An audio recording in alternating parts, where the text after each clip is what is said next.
여러분, 오늘은 예배당 오니까 좀 이렇게 화려하죠? 그렇죠? 저 창가 쪽에는 현수막이 있는데 그 포토존 하면 좋습니다. 제가 어제 한번 셀카 찍어봤는데 잘 나옵니다. 그러니까 예배 끝난 다음에 거기서 사진 찍으셔도 참 좋을 것 같고요.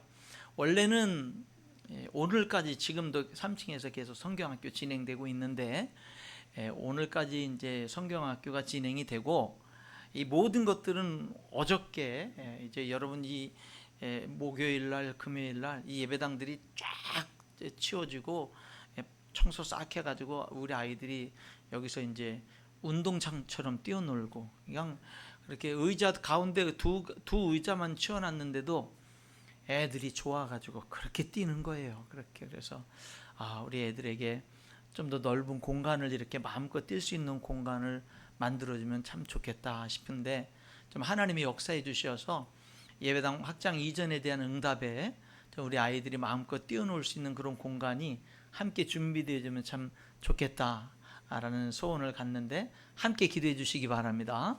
함께 기도해 주면 참 좋겠습니다. 어저께 이거 이렇게 싹 뛰려고 하길래 그냥 다 놔두라고 그랬어요. 다 뛰지 말고 오늘 3부 예배 끝난 다음에 치우라고, 그냥 다 놔두라고. 맨 앞에 크게 걸려있는 이 현수막만 지금 띄어서 3층으로 가져갔고 그냥 다 놔두라고 그랬습니다. 왜냐하면 우리 성도들 중에는 이런 거 하는 줄도 모르고, 이런 거 달려있는 줄도 모르고, 그냥 오늘 아침에 오면은 그냥 뭐 여전처럼 그냥 있는 줄 아는 그런 성도님들이 계실 것 같아서 그러지 말라고, 이렇게 흔적이라도 보라고 이렇게 남겨두게 했습니다. 이렇게 아이들의 흔적이 느껴지죠? 네, 아이들이 너무 좋아하고, 우리 부목사님은 목이 다 쉬었고요. 얼마나 좋아하는지 모르는데, 이번에 새로운 아이들이 많이 왔어요. 지금도 내려가서 보니까 또 새로운 아이들이, 온 아이들이 지금도 이렇게 와 있기도 하고 그런데, 우리 아이들이 친구들을 전대 오기도 했고요. 이 동네, 우리 인천열린교회 성도는 아닌데 이 동네에서 공부방을, 아주 많은 아이들 공부방을 잘 운영하는 성도님, 다른 교회 성도님이 계시는데, 자기 공부방 아이들을 예수님께로 정말 전도하고 싶은 거예요. 그래서 그 아이들을 우리 교회로 데리고 오는 거예요. 아이들을 전도를 해가지고 다 데리고 오고, 그리고 난 다음에 아이들이 예배 드리는 동안 계속 같이 앉아서 예배 드리고, 누가요? 다른 교회 성도가, 우리 교회 거시기 모 성도는 와보지도 않는데 다른 교회 성도가 그렇게 열심히 하는 거예요. 그래서 그리고 또 잠깐 나가서 이렇게 전화하는 걸 들어보니까 또 다른 친구들 전화하느라고 또 이야기를 하고 하는 이제 이런 모습들도 보게 됐습니다. 우리 성도님들 식사 봉사로 땀 흘리면서 아이들 정성껏 이렇게 만들어주고, 여러 가지 봉사로, 교사로, 보조교사로, 또 어떤 분은 그냥 무조건 도와줄 것 없나, 뭐 자기 보조교사도 아니에요, 그냥 무조건 도와줄 거 없나 해서 무조건 오는 사람도 있어요. 그래서 나 뭐 해야 되지, 와서 앉아 있으면서 그냥 뭐 해야 되지 뭐 이러면서 또 이렇게 해야 될 것들을 찾고, 또 그런 일들을 하고, 새로 전도된 아이들 끝나고 또 집에 갈 때 무거우니까 또 그런 거 다 들어서 또 집 앞에까지 데려다 주고, 막 이렇게 하면서 우리 성도들도 참 수고를 너무나 많이 하고 참 좋았습니다. 너무너무 참 좋은 그런 성경학교가 진행이 됐는데, 그 속에서 한 가지 좀 아쉬움, 안타까움이 있어요. 뭐냐면 유치부 성경학교는 진행이 안 됐어요. 유치부 선생님들이 유치부 성경학교를 다 준비해 놨는데 애들이 없어서 진행이 안 됐어요. 애들이 없어서. 그 몇 명 있는 아이들이 열이 나고 이래서 못 온다고 하니까, 우리는 유치부 아이들 한두 명이어도 하거든요. 한두 명이어도 합니다. 한두 명이 너무 중요하기 때문에 하는데, 그 아이들이 한 명도 안 와서, 그래서 성경학교를 오래 진행을 못했는데, 이거 굉장히 심각한 문제입니다. 우리 기도해야 될 줄 믿습니다. 유치부의 부흥을 위해서 기도하셔야 됩니다. 지금 뭐 초등부나 중고등부, 청년부 다들 열심히들 모이고 다 열심히 하는데, 우리 유치부를 봐야 돼요. 유치부가 앞으로 10년 뒤에 우리 교회 학교의 모습이고 20년 뒤에 우리 청년 장년부의 모습이기 때문에, 여러분 유치부를 우리들이 보셔야 됩니다. 그래서 유치부가 부흥할 수 있도록 관심을 가져 주시면 좋겠습니다. 계속해서 다음 주에는 또 우리 학생들 또 청소년들이 또 연합 수련회가 있고 해서 또 기도하고 또 물질로 후원하고 하는 분들이 계시는데, 교회에 여러분 다음 세대들을 위해서 관심 갖고 여러분들이 할 수 있는 일을 하시는 성도들이 될 수 있기를 축복합니다. 여러분들이 왜 그게 필요하냐면, 오늘 여기 제 또래 전우가 되시는 그런 좀 나이가 드신 우리 어른들의 세대는 사실 대한민국에서 우리들은 가장 좋은 예수 믿기 좋은 환경의 시기 속에 살았어요, 우리는. 근데 여러분, 우리 자녀들의 세대는 지금 예수님 믿기가 너무 힘든 세대 속에 있습니다. 여러 가지 환경이나 문화적인 요소들이나 여러 가지들이 참 하나님 믿기가 참 어려운 시대 속에 있거든요. 그렇기 때문에 우리 먼저 믿는 성도들이 우리 자녀들의 세대가 어떻게든지 하나님을 잘 믿을 수 있도록 터전들을 닦아놓고 발판들을 닦아놓고 우리들이 해놓을 수 있는 것들을 해놔야 돼요. 해놓을 수 있는 걸 해놔야 됩니다. 그래서 우리도 우리 교회가 지금 이제 예배당 확장 이전을 계속 기도하는 이유는 뭐 공간이 좁아서가 아니에요. 저기 우리 어르신들이, 나이가 많으신 어르신들이 여기 4층까지 엘리베이터가 없는 곳을 4층까지 올라오기가 너무 힘들어서, 그래서 우리가 그분들을 위해서 편하게 예배당 이렇게 예배 드릴 수 있도록 하기 위해서 공간을 옮기려고 하는 이유가 첫 번째 있고요. 우리는 심지어 여기에다가 엘리베이터를 그냥 뭐 이 상가 다른 사람들 다 상관없이 우리 교회가 100% 다 투자해서 수억이 들어가도 그거를 다 설치하려고까지 해서 가설계도 하고 많은 걸 해봤거든요. 근데 결국엔 그게 어려워서 지금 못하는 그런 가운데 있기 때문에 옮기려고 하는 거기 때문에 여러분들이 예배당 확장 이전을 위해서 적극적으로 기도해 주시고 관심 가져주셔야 되고요. 그리고 또 한 가지는 뭐냐면, 우리 다음 세대, 우리 자녀들의 세대에게 마음껏 주님을 예배할 수 있는 그 확실한 터전을 또 만들어 주기 위한 그런 목적이 있는 거예요. 그렇기 때문에 여러분들이 지금 그런 뭐 하루아침에 그런 것들이 되는 게 아니니까, 여러분들이 단 얼마라도 매달 정기적으로 이렇게 건축원금을 하면 그런 것들을 모아서 또 이런 일들을 이렇게 해나가는 거니까, 아무쪼록 이런 일에도 여러분들이 관심을 가져주시면 좋겠습니다. 그리고 돌아오는 주일, 다음 주죠. 오늘 말고 다음 주에 우리 교회에서 뭐가 있죠? 침례식이 있습니다. 침례식이 있어요. 그리고 그 다음 날인 월요일부터는 수련회가, 학생들 수련회가 있고요. 침례식이 있어서 오늘은 여기 앉아 계신 분들 중에서 이번에 많은 분들이 이제 침례를 받게 되는데, 침례를 왜 받는지, 그 침례 받는 것의 의미는 무엇인지를 좀 오늘 말씀을 전하려고 하고요. 그럼 여기 앉아 계신 대다수의 분들은 침례를 받았습니다. 그러면 침례를 받은 분들, 뭐 세례를 받거나 침례를 받으신 분들은 오늘 이 침례의 의미, 내가 받은 그 침례의 의미가 무엇인지를 다시 한번 되새기면서, 내가 그런 의미로 침례를 받았는데 내가 그렇게 침례를 받아놓고 나서 내가 그렇게 지금 살지 못하고 있구나 라는 것들을 한번 깨닫게 되면 재헌신하는 그런 시간들이 되기를 바라요. 여러분, 침례는 평생 동안 몇 번 받죠? 몇 번 받아요? 몇 번이요? 한 번 받아요. 근데 우리 교회 어느 집사님이 예배 드리기 직전에 그 침례자 명단 써 있는데 앞에 서가지고 자기 이름을 자꾸 쓰려고 해요. 자기 이름을, 침례 받은 분인데 자꾸 자기 이름을 쓰려고 하더라고요. 그래서 제가 못 쓰게 얼마나 말렸는지 몰라요. 쓰지 말라고 자꾸 쓰려고 해서. 왜 쓰려고 그러냐, 그러니까 우리 아들이 침례 받으니까 기념으로 같이 받으려고 한다고 그 쓰려고 하시는 거예요. 그래서 침례는 그렇게 하는 게 아니다. 그랬더니 뭐라고 얘기하냐면, 내가 옛날 침례 받을 때 너무 은혜가 되고 감격이 됐는데 그때 그 감격을 다시 누리고 싶어서, 그래서 받는 거 아니다. 그러면은 다시 그 의미를 되새기면서 그렇게 해서 다시금 내가 이렇게 신앙을 다시금 이렇게 충만케 이렇게 해야지, 받아서 그렇게 하는 건 아니지. 침례는 한 번 받는 거다. 근데 여러분, 침례를 2번 받을 수 있어요. 언제? 예외적인 경우로 2번 받을 수 있습니다. 언제 2번 받을 수 있느냐? 약식으로 받았을 때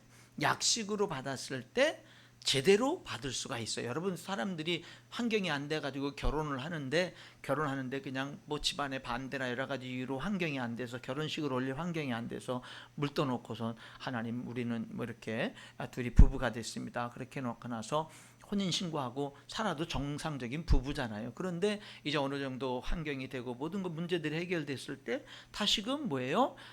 사랑하는 가족들과 친구들과 친척들과 여러 이웃들을 불러 모아서 같이 또 결혼식을 할 수도 있잖아요. 제대로 갖춰서. 마찬가지로 약식으로 받았을 경우는 제대로 성경이 말하는 물속에 완전히 잠기는 성경이 말하는 그런 방법으로 받아야 됩니다. 오늘 여기 성경, 우리들 읽은 성경이 세례라고 되어 있는데 우리 사회를 보시는 집사님께서 침례라고 읽었습니다. 왜 그러냐면 거기 세례라는 말에는 다 번호가 있고 밑에 헬라어 또는 침례라고 되어 있잖아요. 그러면은 이 헬라어 원어, 우리나라의 세례라고도 번역이 되고, 이 번역이니까 세례라고도 번역이 되고 침례라고도 번역되는 이 헬라어의 그럼 원어의 뜻은 뭐냐? 원어는 헬라어 뵙티조, 뵙티즘 이렇게 돼 있어요. 명사나 동사가 뵙티조, 뵙티즘 이런 식으로 돼 있거든요. 그러면 그 헬라어의 원어를 우리나라 세례로 침례로 번역한 원어의 그 뜻은 뭐냐면, 뵙티조라는 뜻은 가라앉는다, 침몰된다, 완전히 물에 잠긴다라는 뜻이에요. 그게 뿌린다라는 뜻이 아닌 겁니다. 뿌린다라는 뜻이 아니거든요. 그러니까 뭐냐면요, 세례는 뿌린다라는 뜻이야. 그래서 세례를 약식으로, 약식 세례라고 그런단 말이죠. 그런데 침례는 뭐예요? 그냥 완전히 그 뵙티즘이라고 하는 그 단어의 그대로 완전히 물속에 잠기는 거예요. 성경에서 말하는 그 원래 그 모습 그대로 받는 거거든요. 번거롭긴 하지만 평생에 한 번 있는 영원한 의식이잖아요. 그렇기 때문에 성경대로 그렇게 행하게 된다. 그리고 또 한 경우 침례를 또다시 받을 수 있는 경우가 뭐냐? 구원의 확신이 없이 받으라고 해서 받았을 때, 그랬을 때 이제 침례를 다시 받을 수 있어요. 그러면은 목사님, 나 지금 구원의 확신 없는데요? 그럼 또 받고, 그러고 나서 그 다음에 몇 년 있다 구원의 확신 또 없는데 또 받고, 그러는 게 아니라 받을 때는 구원의 확신이 살다 보니까 뭐 죄도 짓고 뭐 하다 보니까 또 구원의 확신이 흔들릴 것 같다. 그럼 회개하고 제대로 신앙생활 하면 되는 거지, 그렇다고 침례 받는 건 아니다라고 하는 거죠. 그런데 예를 들면 유아 세례를 받았을 때, 침례라는 거는 내가 예수님이 날 위해서 죽으시고 내 모든 죄를 다 용서해 주신 분이라는 걸 깨닫고 믿고 받아들이고 그 예수님을 나의 평생의 주인으로 영접하고 그 예수님을 믿고 구원받아서 그 구원받은 신앙 고백으로 받는 게 침례인데, 그렇게 받는 게 세례고 그렇게 받는 게 침례인데, 근데 아기가 내가 죄인인 걸 어떻게 알아요? 그냥 부모님들의 믿음에 따라서 이 아이를 믿음으로 키우겠습니다 라고 해서 유아 세례를 줬거든요. 그러니까 그런 경우는 뭐가 되는 거예요? 그 아이의 신앙 고백과 상관없잖아요. 신앙은 하나님과 개인적인 건데, 그러니까 유아 세례를 받았다 하더라도 그 아이들이 성장해서 예수님을 영접했을 때는 그 신앙 고백에 의해서 받게 하는 거예요.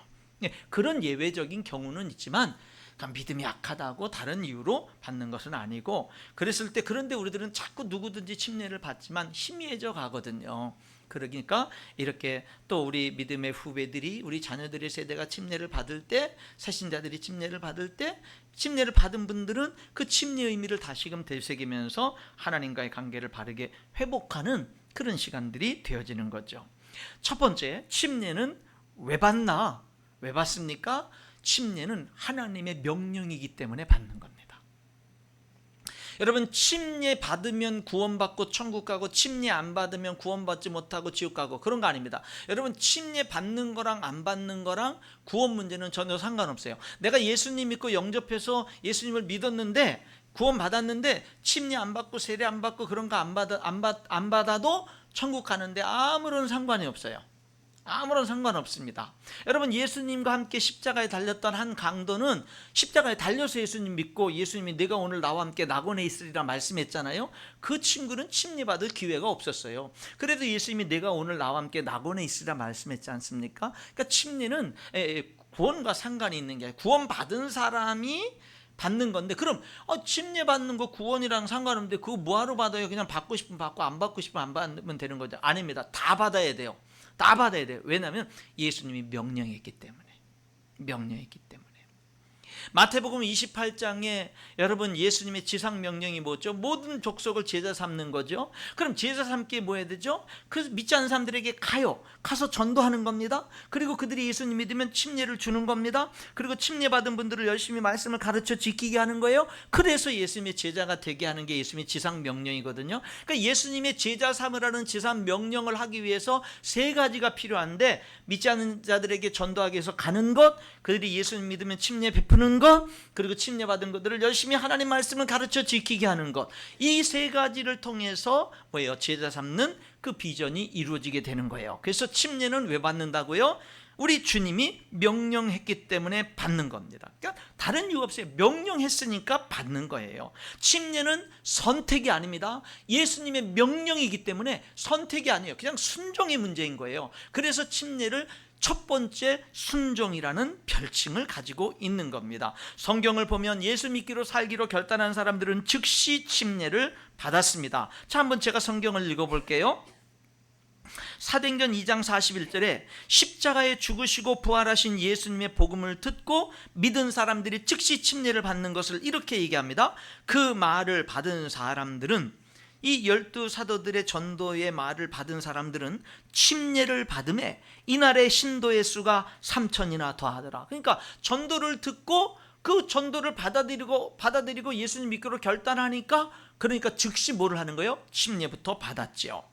사도행전 8장의 에디오피아 내시가 빌립이 하나님의 나라와 및 예수 그리스도의 이름에 관하여 전도함을 그들이 믿고 남녀가 다 침례를 받으니, 그러니까 믿으면 즉시 뭐를 했어요? 침례를 받았어요.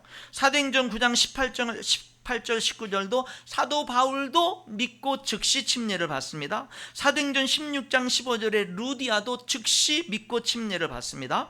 두아디라시아에 있는 자색 옷감 장사로서 하나님을 섬기는 루디아라 하는 여자가 말을 듣고 있을 때에 주께서 그 마음을 열어 바울의 말을 따르게 하신지라 그와 그 집이 다 침례를 받고, 그러니까 성경은요, 나 이제 예수 믿기로 살 거야 결단하면 즉시 뭐를 한 거예요? 침례를 받은 거예요. 침례를 받은 겁니다. 그래서 여러분 침례를 받으신 분들, 이제 다음 주에 여러분 11시 예배 때 다 참석해서 다른 분들이 침례 받는 것에 함께 동참하는, 내가 받았지만 다른 분들이 받는 것을 함께 동참하는 거예요. 그리고 같이 기뻐하고 같이 하나님께 영광 돌리고 같이 축하를 해주는 겁니다. 같이 그렇게 축하를 해주는데, 그런 모습들을 딱 보면서 여러분들이 하나님께 재헌신하는 거예요. 하나님과의 관계를 다시 회복하는 시간을 갖는 거예요. 뭐예요? 내가 침례를 왜 받았지? 주님이 명령했기 때문에 받았지. 나는 이제 예수님이 나의 주인이고 예수님의 명령에, 예수님의 말씀에 순종하는 삶을 살겠다라고 그렇게 결단하고 내가 침례를 받은 거지. 나는 그러면 그 침례 받은 이후에 지금까지 예수님이 주인 되심을 분명히 고백하면서 그분의 말씀에 나는 순종하는 삶을 살아왔는가, 내 자신을 다시 한번 돌이켜보면서 다른 사람들이 침례 받는 걸 마음껏 축하해 주면서 내 자신을 온전히 하나님께 헌신하는 거야. 하나님, 내가 순종하는 삶을 살겠습니다. 하나님, 내가 순종하는 삶을 살겠습니다. 그렇게 결단하는 겁니다. 두 번째 침례는 왜 받느냐? 내 신앙의 공개적인 고백으로 받는 겁니다. 내 신앙의 공개적 고백이에요. 여러분이 예수님을 진실하게 믿은 것은 마음으로 믿었죠. 마음으로 믿는 게 진실하게 믿는 겁니다. 근데 여러분의 마음을 누가 볼 수가 없어요. 저도 여러분의 마음을 볼 수가 없어요. 여러분이 진실하게 믿는지 믿는 척하는지 저는요, 여러분들의 마음을 들여다볼 재간이 없습니다. 여러분, 사람은 외모를 보거니와 하나님은 중심을 보느니라. 여러분의 마음을 보실 수 있는 분은 하나님밖에 없어요. 그러니까 여러분이 예수님을 믿는다고 할 때 내가 그 믿음이 진실하게 믿는 믿음인지를 볼 길이 없다니까요. 볼 길이 없어요. 그런데 내가 예수님을, 다른 사람들이 내 마음을 못 보지만 내가 예수님을 진실하게 믿었고 그 진실하게 믿은 믿음으로 예수님이 내 죄를 십자가에 죽으시고 부활하신 그분이 나의 주인이라는 신앙 고백으로 내가 예수님을 마음에 받아들였고 믿었고, 그리고 그 신앙 고백으로 내가 침례를 받았거든요. 근데 내가 다른 사람들의 마음은 볼 수 없지만 그들이 내가 받은 똑같은 침례를 받는 그런 모습을 보면서 저 사람도 나랑 똑같이 예수님이 내 모든 죄를 해결하신 나의 구세주고 예수님이 나의 주인이라고 하는 것을 저 사람도 똑같이 진실하게 믿었네. 그래서 지금 저 사람이 나랑 똑같은 신앙 고백으로 침례를 받는 거네. 저 사람은 나랑 같은 하나님의 한 가족이 된 게 틀림없구나. 그래서 우리들은 교회 공동체는 어떤 사람을 하나님의 한 가족으로 모든 성도들이 개개인이 교회 공동체가 받아들이는 거냐면 침례 받는 모습을 통해서 받아들이는 거예요. 왜냐하면 우리가 그 사람의 마음속을 들여다볼 수가 없기 때문에 그런 겁니다. 그래서 교회 공동체는 침례받은 사람들을 온전한 교회의 한 가족으로 공식적으로 받아들인 이유가 있는 겁니다. 예수님은 이렇게 말씀했어요. 마태복음 10장 32, 33절에 누구든지 사람 앞에서 나를 시인하면 나도 하늘에 계신 내 아버지 앞에서 그를 시인할 것이요 누구든지 사람 앞에서 나를 부인하면 나도 하늘에 계신 내 아버지 앞에서 그를 부인하리라. 그러니까 침례받는 사람은요, 먼저 교회 공동체 앞에 아니면 침례를 받으니까 가족들이나 누구들을 초청한 그런 사람들 앞에서 여러분 나는 이제 예수님을 내 구세주로 영접했습니다. 여러분 나는 이제 예수님을 나의 주인으로 받아들이고 내 삶을 그렇게 살아갑니다. 이제 나를 그렇게 인정해 주시고 나를 그렇게 여겨주시고 나를 그렇게 대해 주시고 나를 그렇게 도와주세요 라고 하는 내 신앙, 내 주인이 예수님이라는 사실을 교회 공동체 앞에 사람들 앞에 공식적으로 선포하는 게 침례받는 거예요. 그것이 바로 침례받는 행위가 되는 거다라고 하는 겁니다. 그렇다면 여러분들은 이제 침례 받으신 분들은 침례 받는 분들을 축하해 주면서 어떤 생각을 해야 되는 거죠? 그렇죠. 나는 이제 예수님이 나의 구세주의 주인이심을 공식적으로 선포하는, 시인하는 그런 침례를 받았는데 나는 살면서 예수님이 나의 주인이라는 사실을 계속해서 드러내면서 살고 있는가? 나는 예수님이 나의 주인이라는 사실을 나는 내 삶 속에서 할 수 있는 한 자꾸 드러내고 자꾸 알리고 자꾸 다른 사람들을 전도하려고 하는 그런 삶을 살고 있는가? 왜? 내가 그 신앙 고백으로 침례를 받았는데.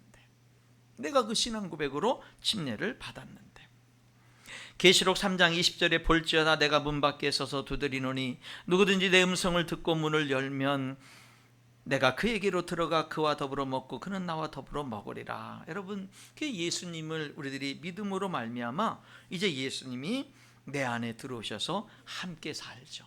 그래서 침례는 이렇게 예수님이 명령이 있기 때문에 받고 내 신앙을 공개적으로 고백하는 것으로 침례를 받는 거고, 어떤 의미로 받는 거냐면 예수님이 바로 내가 예수님과 연합됐다. 예수님이 내 안에, 내가 예수님 안에 거한다. 그래서 나는 이제 예수님을 믿음으로 예수님과 연합된 사람입니다 라는 의미로 침례를 받는 거예요. 연합된 사람. 오늘 여기 본문의 말씀 3절입니다. 로마서 6장 3절인데요. 무릇 그리스도 예수와 합하여 침례를 받은 우리는 그의 죽으심과 합하여 침례를 받은 줄 알지. 합하여, 예수와 합하여, 그의 죽으심과 합하여. 5절에 만일 우리가 그의 예수님의 죽으심과 같은 모양으로 연합한 자가 되었으면 또한 그의 부활과 같은 모양으로 연합한 자도 되리라. 그러니까 여러분, 예수님 믿는다라고 하는 뜻은 무슨 뜻이에요? 예수님과 연합된 거예요. 여러분, 한 남자와 여자가요 결혼을 합니다. 너무 좋아서 서로 사랑하다가 평생 함께 살기 위해서 결혼을 합니다. 그럼 뭐 하죠? 한 집에서 같이 먹고 같이 자고 한 집에서 같이 사는 거예요. 뭐예요? 연합된 거죠. 같이 사는 거예요. 모든 삶들을 함께 나누는 겁니다. 연합이죠. 우리가 예수님을 믿는다라는 뜻은 내가 예수님과 연합된 거예요. 그런데 어떤 예수님과 연합된 거냐면 나의 구세주, 내 모든 죄 문제를 해결하신 예수님과 연합된 거고, 나의 주인이신 예수님과 연합된 거예요. 그러니까 예수님과 한 집에서 같이 사는데 예수님이 누구인 거예요? 주인인 거예요. 주인으로 모시고 연합된 삶을 살아가는 거예요. 바로 그것이 뭐예요? 그리스도인의 삶입니다. 여기 본문에 보니까 여러분 우리들이 예수님과 연합된 삶인데, 그런데 예수님 믿는다라는 것이 예수님과 연합된 건데, 그게 바로 침례가 예수님과 연합된 것을 나타내는 이 의식이라는 거예요. 그래서 여기에 말하는 3절에 예수와 합하여 침례를 받은 우리는 그의 죽으심과 합하여 침례를 받은 줄 알지 못하느냐, 이렇게 얘기하고요. 4절에도 보면은 그러므로 우리가 그의 죽으심과 합하여 침례를 받음으로 그와 함께 장사되었나니. 그러니까 여러분, 이 침례는 우리가 예수님 믿는다라는 그 자체가 예수님과 연합된 거고, 침례는 예수님과 연합된 것을 드러내는 의식이에요. 의식인데 가장 먼저 예수님의 어떤 부분과 연합됐냐면 예수님의 죽으심과 연합됐고, 2차적으로는 예수님의 부활과 연합된 거예요. 예수님과 연합됐는데 뭐하고 연합됐다고요? 예수님의 죽으심에 연합된 거예요. 죽으심에. 무릇 그리스도 예수 합하여 침례를 받은 우리는 그의 죽으심과 합하여 침례를 받은 줄을 알지 못하느냐? 그러므로 우리가 그의 죽으심과 합하여 침례를 받음으로 그와 함께 장사되었나니. 그래서 물을 뿌리지 않고 물속에 완전히 잠기는 거는 죽어서 장사 지낸 거를 나타내는 거예요. 전신이 물에 잠기는 거는 내가 죽어서 장사된 건데, 무엇이 죽은 줄 아세요? 죄의 몸이 죽은 거예요. 죄의 몸이 죽으신 거. 그러니까 우리가 뭐에 대해서 죽은 거냐면요, 죄에 대해서 죽은 거예요. 그 말을 다른 말로 이렇게 표현한 거예요. 내 모든 죄값을 다 지불한 거예요. 베드로전서 2장 24절에 친히 나무에 달려 십자가에 달려 그 몸으로 우리 죄를 담당하셨으니, 예수님이 십자가에 달려 죽으심으로 여러분의 모든 죄를 예수님이 담당했다고요. 여러분의 모든 죄를 예수님이 다 가져가셨고, 그 죄 때문에 예수님이 죽으셨어요. 무슨 말이냐면 여러분의 모든 죄값을 예수님이 다 100% 다 치르신 거예요. 그래서 예수님이 죽으신 거예요. 그 예수님과 여러분이 연합된 거예요. 그래서 하나님은 여러분이 죄값을 다 치른 것으로 그렇게 받아주시는 거예요.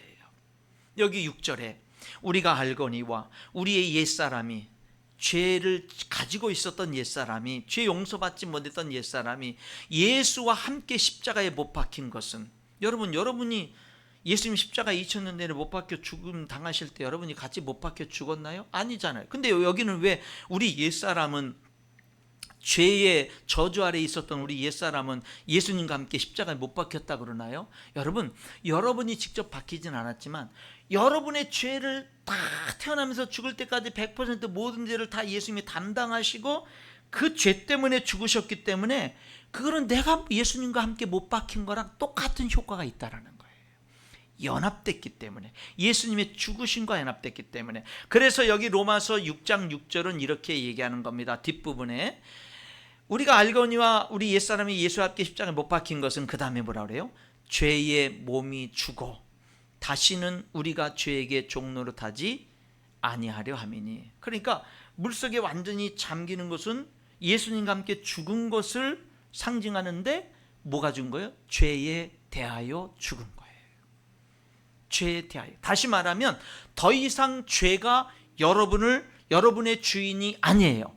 더 이상 죄가 여러분들을 주장하지 못하는 겁니다. 9절이에요. 이는 그리스도께서 죽은 자 가운데서 살아나셨음에 다시 죽지 아니하시고, 그 다음에 사망이 다시 그를 주장하지 못할 줄을 알미로라. 여러분, 사망이 더 이상 우리를 주장할 수가 없는 거예요. 사망이 예수님을 더 이상 주장할 수 없는 것처럼 우리도 주장할 수 없다라는 것을 나타내는 겁니다. 여러분, 물속에 잠기는 건 뭘 나타낸다고요? 예수님과 연합돼서 죽은 것을. 뭐에 대해서 죽은 거예요? 죄에 대해서 죽은 거예요.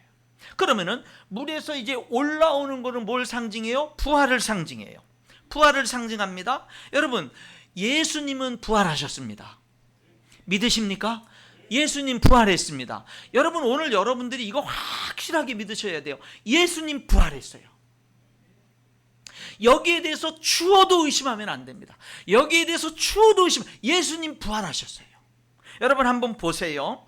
제가 설교를 준비하면서 마태복음에도 예수님 부활 소식, 마가복음에도 예수님 부활, 누가복음에도, 요한복음에도, 사도행전에도, 로마서에도 계속 예수님의 부활에 대해서 말하는데, 그 중에 몇 구절만 여러분 한번 말씀드려 보겠습니다. 마가복음 16장 6절인데 예수님이 부활하신 예수님에 대해서 이렇게 말합니다. 놀라지 말라. 너희가 십자가에 못 박히신 나사렛 예수를 찾는구나. 너희가 죽은 예수를 찾는구나. 그가 살아나셨고 여기 계시지 아니하니라. 보라, 그를 두었던 곳이니라. 천사가 말해요. 너 죽은 예수님 찾는데 예수님 살아나셨어. 여기 안 계셔. 예수님 누우셨던, 시체 누우셨던 곳 한번 봐. 이렇게 천사가 말했습니다. 누가복음 24장 5절 6절에는 어찌하여 살아있는 자를 죽은 자 가운데서 찾느냐? 여기 계시지 않고 살아나셨느니라. 여러분, 어찌하여 살아나신 예수님을 죽은 무덤에서 찾느냐? 여기 계시지 않고, 죽은 자를 여기 모시는 무덤 속에 계시지 않고 살아나셨느니라 외치고 있는 모습을 봅니다. 요한복음 21장 19절 20절, 이날 곧 안식 후 첫날 저녁 때에 제자들이 유대인들을 두려워하여 모인 곳의 문들을 닫았더니 예수께서 오사, 죽으신 예수님이, 부활하신 예수님이 오셨습니다. 서서 이르시되 너희에게 평강이 있을지어다. 이 말씀을 하시고 못 박힌 손, 창에 찔린 옆구리를 보이시니 제자들이 주를 보고 기뻐하더라. 여러분, 예수님 부활했어요. 사도행전 1장 3절에 그가, 예수님이 고난받으신 후 십자가에 못 박혀 죽으신 후에 또한 그들에게, 제자들에게 확실한 많은 증거로 친히 살아계심을 나타내사 40일 동안 그들에게 보이시며 하나님 나라의 일을 말씀하시니라. 여러분, 예수님 부활했어요. 한번 따라 하시죠. 예수님 부활했습니다. 여러분, 예수님 부활했어요. 이 사실을 믿으시고요, 이 진리가, 이 엄청난 진리가 여러분의 삶을 주장해야 돼요. 여러분의 삶을 다스려야 돼요. 예수님의 부활이 나랑 아무런 상관없는 인생을 살면 안 돼요. 내 삶이 달라질 수밖에 없어요. 왜? 예수님의 부활 때문에, 예수님의 부활을 내가 믿기 때문에. 한 구절 더 읽어드릴게요. 고린도전서 15장 3, 4절. 내가 받은 것을, 사도 바울이 받은 것을, 내가 받은 것을 먼저 너희에게 전하였느니 사도 바울이 말합니다. 이는 성경대로 그리스도께서 우리 죄를 위하여 죽으시고 장사 지낸 바 되셨다가 성경대로 사흘 만에 다시 살아나사, 성경이 예언한 대로 죽으셨고 성경이 예언한 대로 다시 살아나셨다라고 말하고 있는 거예요. 성도 여러분, 예수님 부활하셨습니다.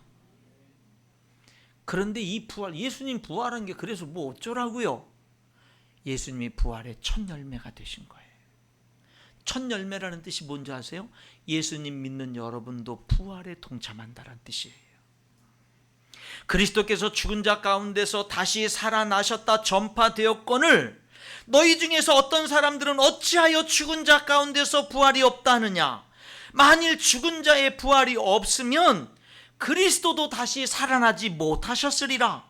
그러나 이제 그리스도께서 죽은 자 가운데서 다시 살아나사 잠자는 자들의 첫 열매가 되셨도다. 잠자는 자들의 첫 열매가 되셨도다.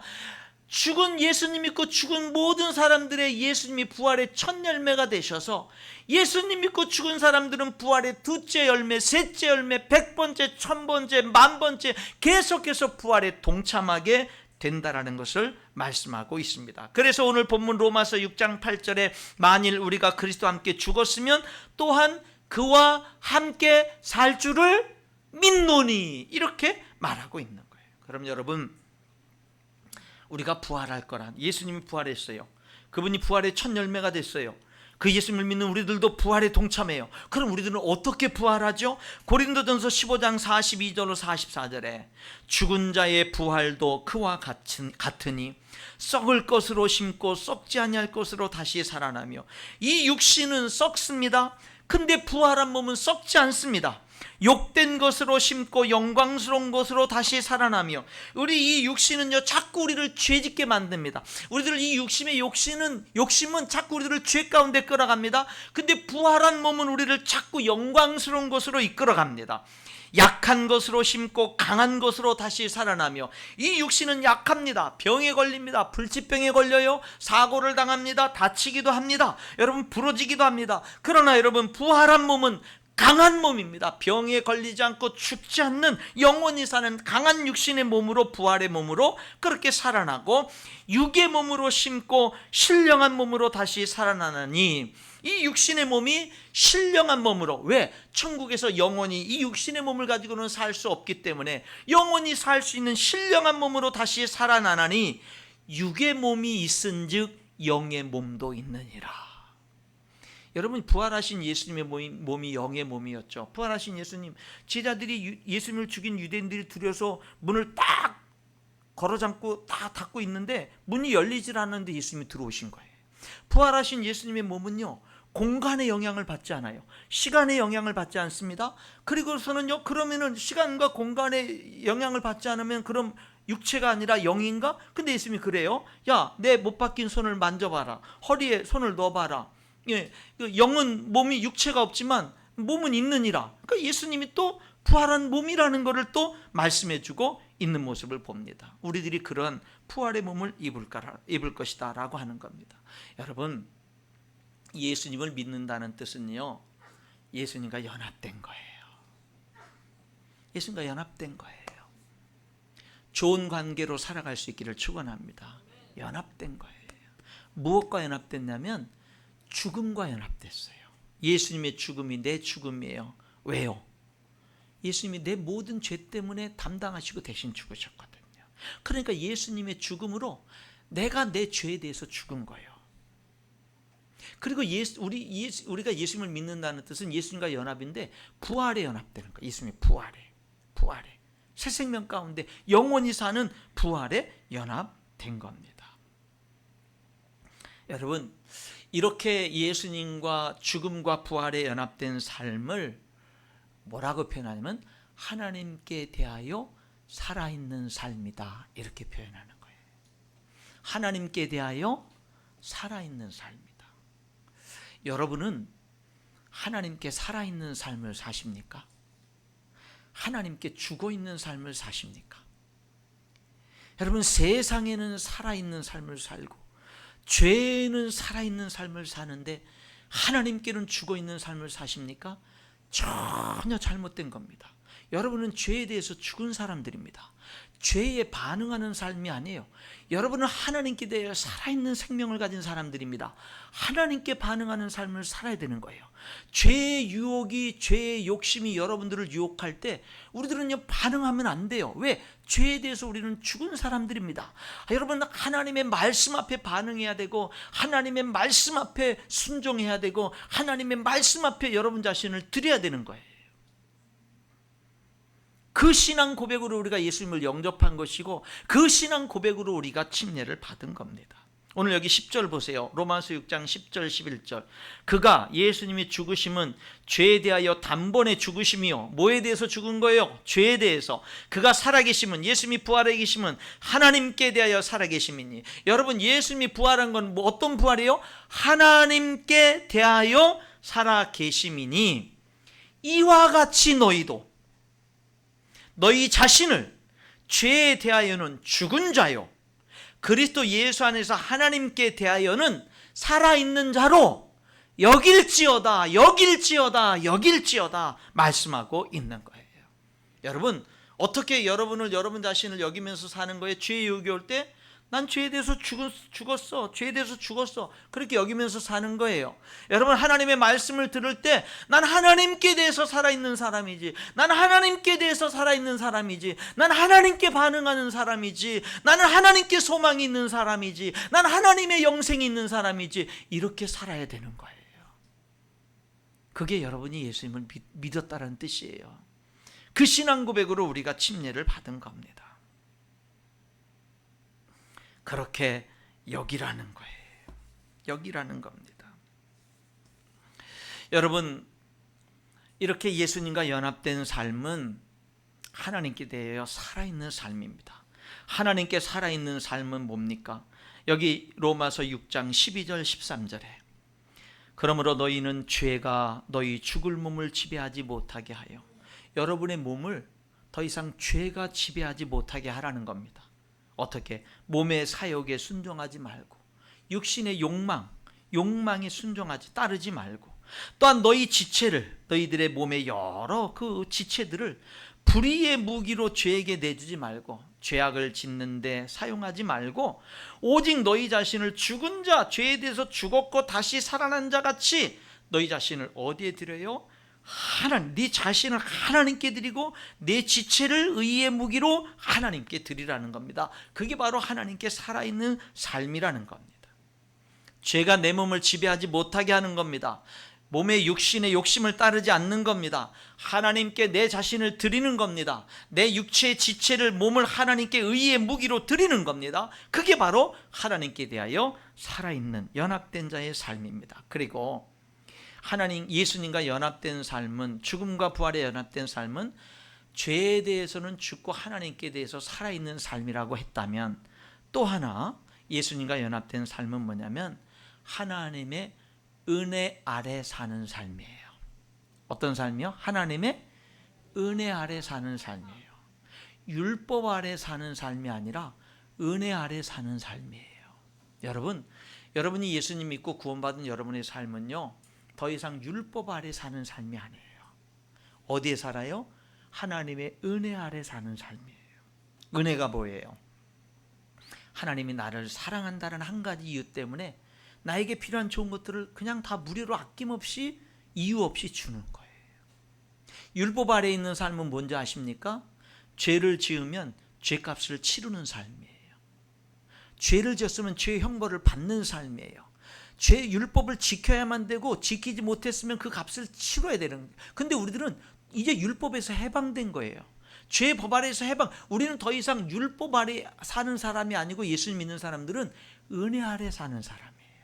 마지막 구절 함께 읽어보죠. 14절, 로마서 6장 14절 같이 읽어봅니다. 시작.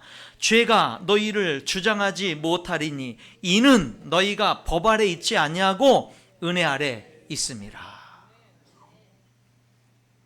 죄가 왜, 여러분들은 여전히 죄를 짓는데, 그 죄에 대해서는 값을 지불해야 되는데, 왜 죄가, 여러분이 지은 죄가 왜 여러분들을 더 이상 주장하지 못합니까?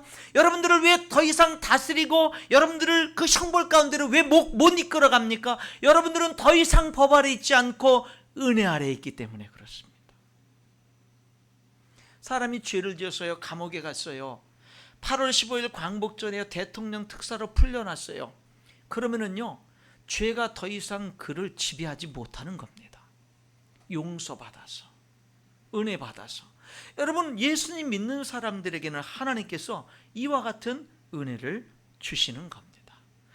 말씀의 결론을 맺겠습니다. 침례를 왜 받습니까?